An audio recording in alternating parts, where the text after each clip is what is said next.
¿Seguimos? Seguimos, claro que sí. Vamos a adentrarnos en la realidad con un poquito más de profundidad, en el análisis internacional. Sí, está Mauricio Rabuffetti con nosotros, ya con el tema de los Estados Unidos, estas medidas que se están tomando y la gente que quiere entrar a ese país. ¿Cómo anda? ¿Cómo andan? ¿Cómo les va? Buenas Bien. noches. Bueno, se cambiaron algunas normas, digamos, de última hora, ¿no? Estaba casi prohibido entrar por el COVID, ahora se vuelve a lo que es la línea de siempre, de no dejar entrar mucha gente tampoco. Sí, en realidad lo que hubo fue una modificación reglamentaria, ¿no? Es decir, para ponerlo en una perspectiva bastante práctica, dejó de regir una norma que se conoce como norma 42 o título 42 según el Código norteamericano, que estuvo vigente durante toda la pandemia. ¿Qué es lo que permitía esta norma? Que rápidamente la policía, las fuerzas de seguridad, las autoridades fronterizas, cuando entraba un inmigrante por razones sanitarias, lo deportaran rápidamente, una deportación express, sin posibilidad real de pedir asilo, por ejemplo.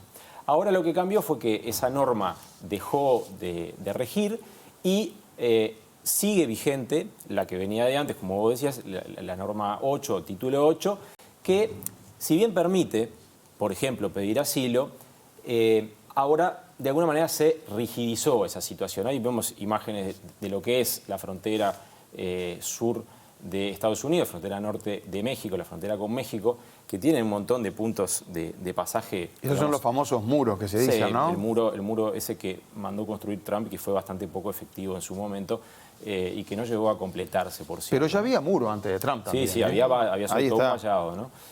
Pero bueno, la idea del muro, que se vendió de manera muy rimbombante, muy política, fue una idea política, una idea de campaña de Donald Trump, de alguna manera, ahí lo que vemos son verjas, ¿no? y el muro abajo.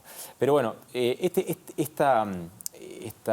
fortalecimiento, si se quiere, de la normativa que estaba vigente antes de la pandemia, ¿qué es lo que cambia de manera muy sintética, ¿no? Porque realmente es muy complejo incluso de explicar y de resumir?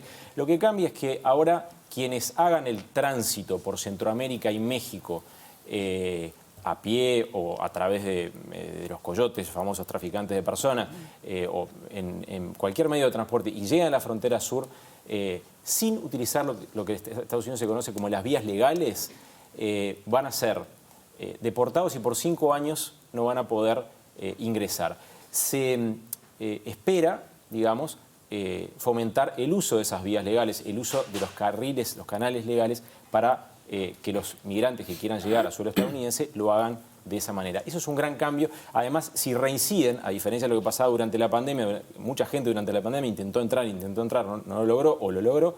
Pero bueno, ahora si reinciden, pueden ser objeto de procesos penales en el segundo intento, ¿no? Se vuelve mucho más duro el ingreso, mucho más burocrático.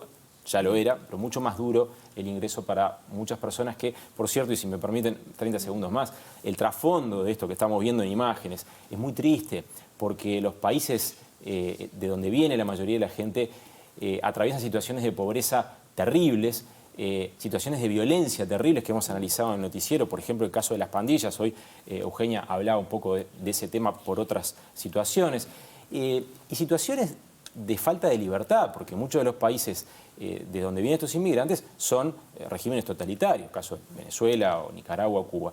Pero realmente ese trasfondo tan terrible de violencia, falta de libertad, falta de posibilidades de desarrollo personal, de acceso a la salud, a la educación, es lo que impulsa a que estas personas arriesguen todo, incluso la vida, sabiendo que están en manos de traficantes de personas. Ese es el drama de la migración, no solo en Estados Unidos, también en otros lugares. Vemos lo que pasa en el Mediterráneo, entre África y Europa. Las tragedias de las travesías. Esa situación solamente la enfrentan personas que están absolutamente desesperadas. Y Mauricio, este cambio en la normativa, el volver de alguna manera a la normativa anterior con respecto a la política migratoria, va a desincentivar, como decía, si se espera una disminución de lo que es el flujo migratorio desde México, desde Centroamérica, o por el comportamiento histórico se espera que la gente se siga comportando y por estas condiciones que mencionabas de la misma forma. Está buenísima la pregunta, porque en el fondo, ¿a qué apunta ahora con este cambio el gobierno norteamericano? Apunta a desincentivar ese trasiego, esas caravanas de migrantes que vemos, ese trasiego de personas que vemos en el Istmo Centroamericano y México. ¿Va a ocurrir eso? Es bastante difícil de prever, pero si nosotros vemos simplemente lo que pasó hoy, por poner dos ejemplos, México dijo, hoy hubo menos intentos, hubo menos problemas en la frontera. Guatemala dijo hoy, ambos por vía de sus gobiernos, Guatemala dijo, va a aumentar la cantidad de migrantes que van a tratar de cruzar la frontera y se nos va a complicar de este lado porque no tenemos la capacidad de lidiar, de manejar las deportaciones que pueden llegar a ser masivas en este caso. Entonces, ¿va a solucionar esa situación tan triste, tan dramática, de la cual informamos tantas veces nosotros acá en el noticiero, de personas que mueren, de personas que sufren tortura, malos tratos, violaciones en este pasaje por toda esa zona tan complicada? Es muy difícil, porque muy difícil de pensar que eso realmente ocurra, si bien es el objetivo que encierra esta normativa. Porque, de vuelta, lo que impulsa a arriesgarlo todo es la desesperación. Y contra eso no hay raciocinio, no hay norma que valga. La realidad puede, en este caso, más que las normas. Las imágenes son muy elocuentes, lo que estamos viendo, ¿no? La gente intentando cruzar. ¿Hay alguna cifra de cuántos logran entrar a Estados Unidos por año? ¿Cuánto intentan pasar, por lo menos, desde ahí esa frontera con México, no? Bueno, te puedo dar, por ejemplo, el dato de que el año pasado hubo 2 millones de interceptaciones. Lo que pasa... Y durante la pandemia hubo casi 3 millones de personas que fueron deportadas. Lo que pasa es que es una cifra un poquito mentirosa, porque durante la pandemia mucha gente puede haber sido deportada más de una vez. Ahora en teoría no va a ocurrir eso. Pero nos da una pauta de los volúmenes que llegan a la frontera, ¿no? Estamos hablando de millones de personas por año. En definitiva, de millones de personas por año que intentan atravesar ahí donde pueden, y otras que intentan atravesar en los pasos fronterizos y ser... beneficiarios del estatus de asilado, que en definitiva, para lograrlo, ahora van a tener que ir por esos carriles legales. Hay una aplicación que se abrió, que está funcionando según los inmigrantes más o menos, y hay cupos, hay mecanismos legales, por supuesto, para ingresar a Estados Unidos.